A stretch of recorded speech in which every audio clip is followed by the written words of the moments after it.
अस्सलामु अलैकुम hi hello friends वणक्कम welcome back to our channel इनकी நம்ம சேனல்ல ஒரு ஸ்வீட் ரெசிபி தாங்க பார்க்க போறோம் இது எல்லாருக்கும் ரொம்ப பிடிச்ச ரெசிபி கண்டிப்பா சின்னவங்களுக்கு பெரியவங்களுக்கு எல்லாருக்குமே பிடிக்கும் நம்ம ஜிலேபி தாங்க எப்படி செய்யுதுன்னு பார்க்க போறோம் அதுக்கு தேவையான இன்கிரிடியன்ட்ஸ் தான் இது மைதா சுகர் தயிர் அப்புறம் பேக்கிங் சோடா கலர் பவுடர் அவ்வளவுதாங்க ஈஸியா நம்ம வீட்ல இருக்கிற பொருளை வச்சு செஞ்சிடலாம் இது எப்படி செய்யுதுன்றது பார்க்கிறதுக்கு முன்னாடி நம்ம சேனல் இன்னும் நீங்க Subscribe பண்ணாம பார்த்துட்டு இருந்தீங்கன்னா மறக்காம Subscribe பண்ணிட்டு பக்கத்துல பெல் ஐகான் வரும் இல்ல ஆல் நோட்டிஃபிகேஷன் வரும் அதை ஆன் பண்ணி விடுங்க சோ நான் எந்த வீடியோ போட்டாலும் நோட்டிஃபிகேஷன் வந்து சேரும் இந்த ரெசிபி செய்யிறதுக்கு நமக்கு வந்து sugar syrup வேணுங்க சோ அதுக்காக நம்ம 1 கப் sugarக்கு 1 கப் தண்ணி ஊத்தி அது நம்ம sugar syrup வந்து ரெடி பண்ண போறோம் இது நல்லா கொதிச்சி இந்த சக்கரை எல்லாமே கரஞ்சு வரும்போது அதாவது 1 கப் சக்கரை 1 கப் தண்ணி இது நல்லா கரஞ்சு வரும்போது இந்த மாதிரி bubbles தான் உங்களுக்கு வரும் உங்க வீட்ல குங்குமப்பூ இருந்துச்சுனா அதாவது saffron strands இருந்துச்சுனா ஒரு பிஞ்ச் ஆட் பண்ணிக்கலாம் இல்லனா ப்ராப்ளம் இல்லங்க அது ஆப்ஷனல் தான் லெமன் வந்து ஒரு அரை லெமன்ல எடுத்துட்டு ஒரு 2-3 டிராப் வந்து பிழிஞ்சுங்க அது வந்து ஏனா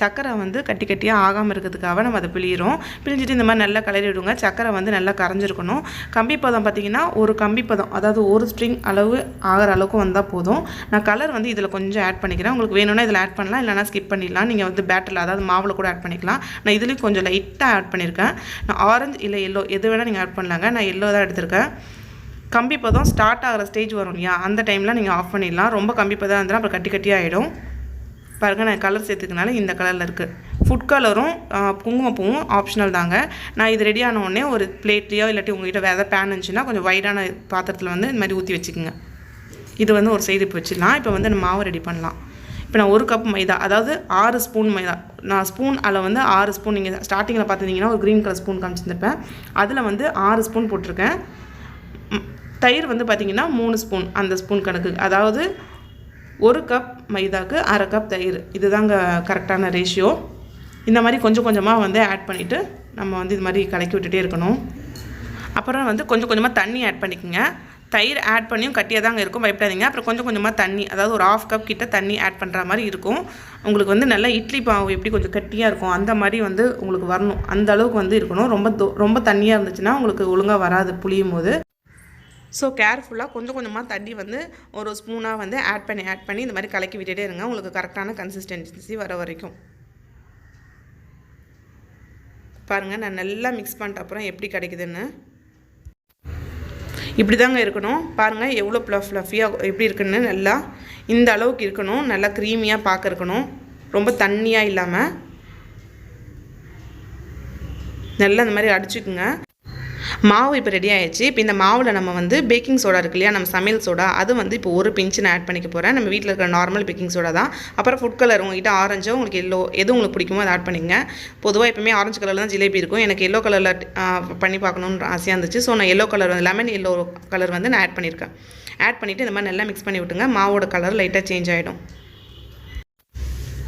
இப்போ மாவு பாத்தீங்கன்னா ஃபுல்லா ரெடி ஆயிடுச்சு நம்ம இத புளியிறதுக்கு வந்து ஜிலேபி நம்ம போடுறதுக்கான ஒரு இது இருக்கும் ஒரு பிளாஸ்டிக் பாட்டில் மாதிரி அது இருந்துச்சுனா ஓகே அப்படி இல்லனா ஒண்ணும் பிரச்சனை இல்லங்க நம்ம வீட்ல இருக்கிற நார்மல் பிளாஸ்டிக் கவர்ஸ் இருக்குலையா நம்ம எண்ணெய் கவர் இல்ல பால் கவர் இல்ல நார்மல் ஏதாவது பிளாஸ்டிக் பேக் இருந்துச்சுனா அத வந்து நீங்க நல்லா க்ளீன் பண்ணிட்டு இந்த மாதிரி ஒரு டம்ளர் குள்ள வெச்சிருங்க வெச்சிட்டு நீங்க இந்த மாவு நம்ம ரெடி பண்ணிருக்க மாவை ஒரு சைடு ஓபன் பண்ணி இந்த மாதிரி ஆட் பண்ணிக்கலாங்க நல்லா ஆட் பண்ணிட்டு மேலே வந்து கட்டிக்குங்க ஒரு கயிறு வச்சு சோ உங்களுக்கு புளியும்போது வெளியிலயும் வராது அப்புறம் எண்ணெய் நல்லா காய வச்சிட்டு panல இந்த மாதிரி ஒரு சின்ன ஒரு ஹோல் போட்டுட்டு இந்த மாதிரி ஒண்ணொண்ணா நம்ம போட்டுக்கலாம் ஒரு நல்ல ஒயிட் panல வச்சீங்கன்னா உங்களுக்கு போட ஈஸியா இருக்கும் கடாய் விட இந்த மாதிரி நல்ல வைடான panல வச்சீங்கன்னா ஒரு 3 ல இருந்து 4 ஜிலேபி வந்து போட்டு எடுக்கலாங்க பேட்ச் வைஸா இது போட்டுட்டு ஒரு 2 நிமிஷம் நல்லா எண்ணெயில வேகட்டுங்க 2 மினிட்ஸ்க்கு அப்புறம் இத நல்லா திருப்பி விடுங்க ஒரு சைடும் ஒண்ணொண்ணியும் சோ ரெண்டாவது மறுபக்கமும் நல்லா வேகும் அதுக்கு அப்புறம் இன்னும் 2 நிமிஷம் கழிச்சு டோட்டலா ஒரு 4 நிமிஷத்துல இது மொத்தமா ரெடி ஆயிடும் நீங்க வந்து ஒரு பிளேட்ல ட்ரான்ஸ்ஃபர் பண்ணிக்கங்க இத நேரா எடுத்து ஜிலேபி நம்ம சிரப் செஞ்சு வச்சிருக்கோம் இல்லையா அதுல போட்டுருங்க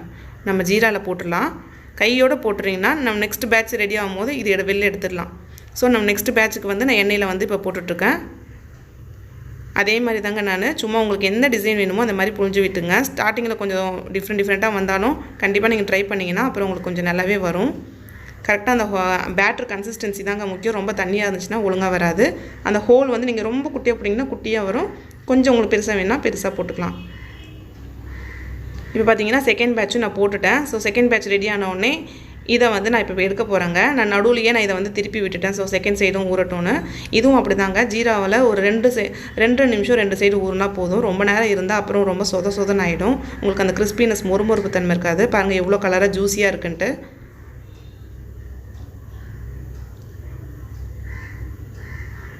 இந்த மாதிரி பாருங்கள் ஒன்றா எடுத்துக்கலாம்.